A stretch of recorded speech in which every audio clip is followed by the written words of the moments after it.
everybody. So how many of you have ever been tempted to buy the cute little puppy staring back at you with its cute little round eyes from behind a pet store window? Or how many of you are tempted to buy the cheap puppy sold to you by the seemingly well-intentioned family? Well, according to Gregory Castle in May 2013, in his article, Pet Store Puppies Damaged by Puppy Mill Practices, about 99% of pet store puppies are supplied by puppy mills. And in a similar article by A.J. McDowell entitled The Truth About Backyard Breeders in January 2011, he states that backyard breeders are one of the leading causes of shelter overpopulation. Therefore, purchasing a puppy from a backyard breeder or a puppy mill is not only financially and emotionally devastating, but it is also morally wrong. And this view will be better understood by first discussing the problem right now in dogs, the cause of this problem, and then my proposed solution. At the end of this speech, I hope you guys will all choose to never buy a puppy from an irresponsible breeder, because I'm sure that all of you have pets yourself, and I'm sure all of you will never want to see them suffer in a puppy mill or abandoned on the streets. Now, according to the Humane Society of America in January 2013, about 200,000 dogs right now are currently in puppy mills suffering in cramped cages, and about 3 million dogs and cats are euthanized each year from shelters because nobody wants to adopt them. And in a March 2013 article by Elizabeth Meadows entitled A Visit to a Wisconsin Puppy Mill, Pretty Penny Kennels in Plymouth, Wisconsin, there are about every single puppy mill, they stuff crates with about 3 to 6 dogs in a crate the size of 3 feet by 3 feet, and that is the equivalent of shoving 6 people in a room about 4 feet by 6 feet. And they are never ever let out. These dogs live in that crate from when they're born to when they die, never being out to exercise or stretch their legs or go potty.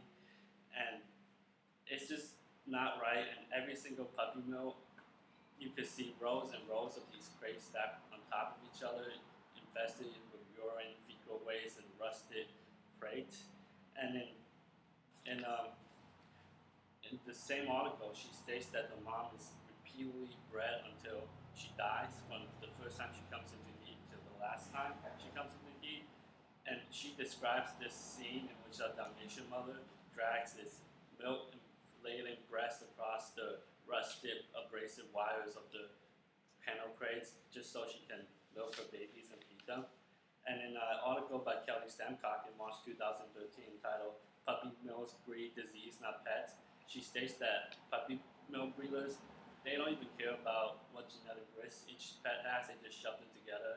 And in that case, many of the puppies bred have genetic diseases such as hip dysplasia, hypothyroidism, epilepsy, and diabetes, to name a couple.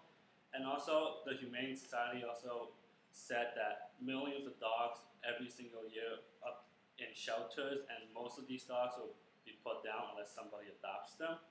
Now, these dogs suffer every single day, and the blame can be put on irresponsible breeders.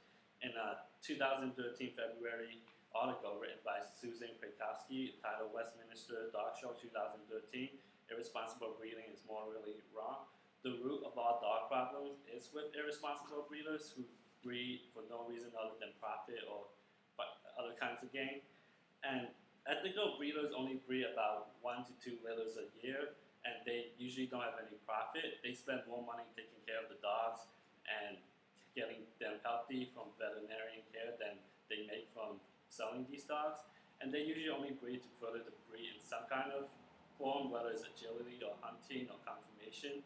In the Seattle Times 2005 article called Puppy Farm Under Fire by Brian Murphy, they say that a puppy mill sells about 150 puppies every single year, and they gross about $500,000 in profit just because they don't have to spend any money hiring help to clean up the poop or hiring help to socialize the puppies or hiring vets to take care of them.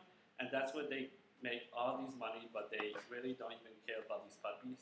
And one notorious kennel has been known to sell 48-hour puppies because the puppies are known to die within 48 hours. Now, a responsible breeder will consider a lot of things when they breed a dog. According to a phone interview of Leslie Russell in July 29, 2013, the AKC Sporting Group Breeder of the Year for the year 2009. Ethical breeders, they consider so many things, each line of dog, before they put them together to breed. They know what genetic risk each dog has, and they know what to do to avoid breeding these risks into the next generation. And in contrast, an irresponsible breeder just sticks a male dog with a female dog and keep together to make dogs. And this results in genetically sick dogs and just horrible behavior dogs. Leslie can be reached at her email, avonfarmirish@gmail.com for further questions if you guys have any. And for example of what irresponsible breeding does to dogs, one example is a Dalmatian. They used to be a typical dog, not that many problems, and they were relatively healthy. But after the movie 101 Dalmatians come out, everybody wanted one, and to meet the demand, lots of people try to make money by breeding a bunch of these dogs litter after litter, and now they have a more problem than the average breed, including most of them are born with being deaf, and they have hip dysplasia and all these problems that are just so much more prevalent now. So although irresponsible breeders can cause this problem in dogs, we can solve it by being responsible owners. And according to Laurie Huston in 2010 in her article, Puppy Mills, What Can We Do to Stop Them?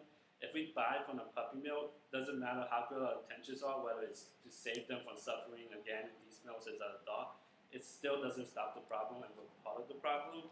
And according to the law of supply and demand, as long as we have a demand for these dogs, the puppy mill breeders will always try to supply them because that's how they make money. So unless we stop giving them demand, they'll just keep supplying these puppies and making us buy them. And the problem will not be fixed, and it'll just be a circle. And in order to make sure we don't buy from these horrible breeders, we have to make sure we research on what a good breeder is, make sure we do background research on that breeder and what kind of dogs they have, make sure they're involved in a lot of clubs to further the dog in some way, whether it's to go to dog shows or go to hunting trials or agility, or just make sure they're not breeding for no purpose other than to have puppies, because there's already so many puppies in the world and we don't need any more to take the place of some puppy in the pound waiting to be adopted by a family. And we have to make sure that we research all of our breeders carefully, because it's really hard to distinguish between a good breeder and a bad breeder. And we also have to make sure that we go into the breeding facility and make sure that it's an ethical one and make sure that they treat the dogs okay. And so in summary, the problem with dogs right now is that there's just so many of them in the world and not enough homes for them, and a majority of them being bred in puppy mills where they don't care about anything but making money. And the cause of these is irresponsible breeders, but we can probably solve it just by not endorsing these breeders in any single way. And it's hard to believe that anybody can do these cruel things to dogs that we all have and we probably see every day at home with the cute faces. And it's hard to believe anybody can hurt them, but the truth is that even right now, there's so many of them in mills being suffering, and nobody should endorse this in any single way. Thank you.